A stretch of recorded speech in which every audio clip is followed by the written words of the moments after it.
Para mí es un honor presentar ahora al pensador y filósofo Juan Felipe Benemelis, que también ha contribuido con sus ideas y con sus escritos a este libro.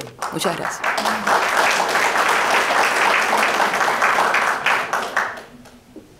Yo voy a ser breve por un problema de tiempo. Yo quisiera enmarcar un poco, antes de entrar en algunos párrafos, la figura de Gastón Baquero y de Díaz Balart. Pienso que nos equivocamos cuando proyectamos el periodo anterior a Castro como un periodo de dictadura de Batista. Pienso que es más bien, podríamos enmarcarlo como un ciclo de violencia, porque indudablemente que no fue solamente por parte de las instituciones de aquella época, sino que venía algo que se había engendrado en la República que no se había resuelto: cómo lidiar con opiniones diferentes, con criterios diferentes entre organizaciones políticas. Pienso que ahí el desencadenamiento de la violencia no fue solamente un problema institucional por parte del gobierno de Fulgencio Batista en ese momento. Pienso que ahí se envolvió una gran atmósfera. ¿Y por qué quiero marcar esto? Porque el no hacerlo de esta forma nos impide un poco, nos desdibuja a ciertas cosas que se venían gestando como solución del problema nacional. A partir del 33, digamos que hay dos visiones y una de ellas está representando, no soy un defensor de ninguno de los partidos políticos, pero está representando una proyección de asimilación, de inclusión. Y en esto quizás el partido o la tendencia que representaba Fulgencio Batista con su grupo había querido una mayor conciencia de que en Cuba existía un grave dilema que había que solucionarse. El pensamiento de Balart indudablemente encaja en esta visión. Y quiero leerle algunas cosas, muy brevemente, ¿no?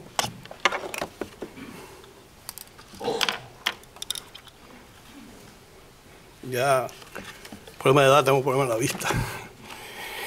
En el libro que presentamos, Gastón Baquero y Rafael Díaz Balart abordan de manera general aquellas creencias que han argumentado la desigualdad y la discriminación en Cuba, en especial los discursos racistas.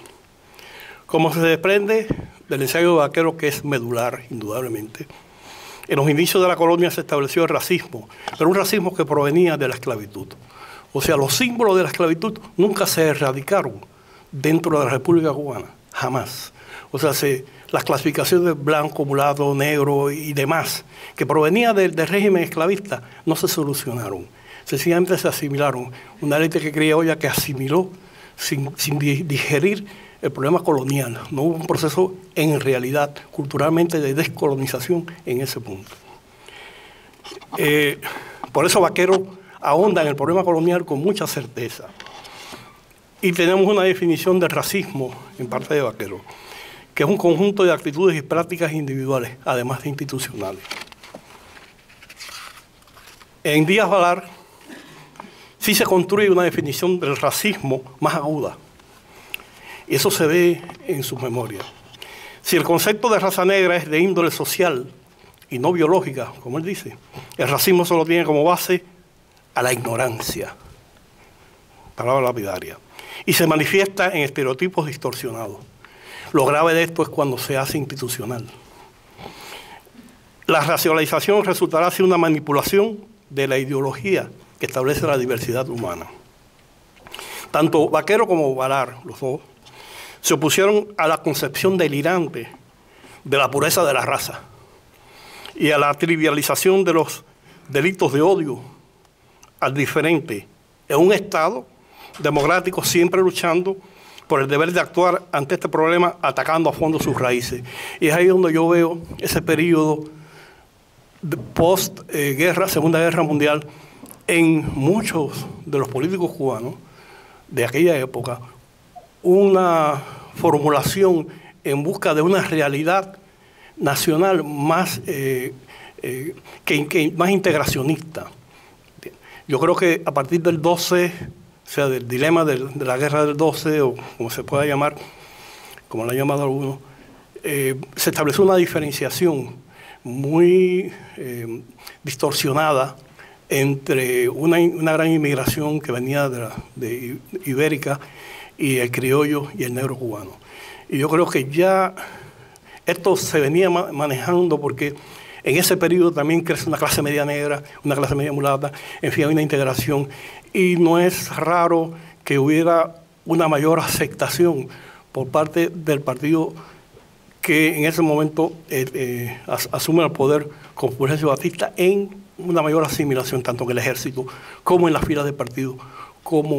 Y yo lo veo de esa forma. Y yo no discrepo del periodo de violencia, más que del periodo de dictadura, una violencia de ambas partes. Como se infiere en los planteamientos de Díaz Balart, ¿por qué se dan jerarquías de privilegios sociales basadas en la raza, las definiciones étnico-culturales, la discriminación racial, cultural, religiosa, social, entre grupos, etcétera? Yo he seguido de cerca dos momentos. Hay donde más se aborda en Cuba el tema racial. La gran discusión que hay, intercambio entre Martín Murúa Delgado y Juan Roberto Gómez, tanto en ambos periódicos. Ese es un periodo muy desconocido de la historia de Cuba, pero muy fundamental, donde ahí se debatieron toda la problemática de una nación que tenía que integrarse. Y posteriormente estos dos pensadores, en el caso de Baquero y de Díaz Balart. Creo que no quiero andar más porque hay un problema de tiempo, pero pienso que el libro es fundamental. Es fundamental porque ya se había pensado en este dilema que luego se agudiza por no abordarse como solución, sino en definitiva como utilización por parte ya de los Castro como medios de propaganda. Muchas gracias.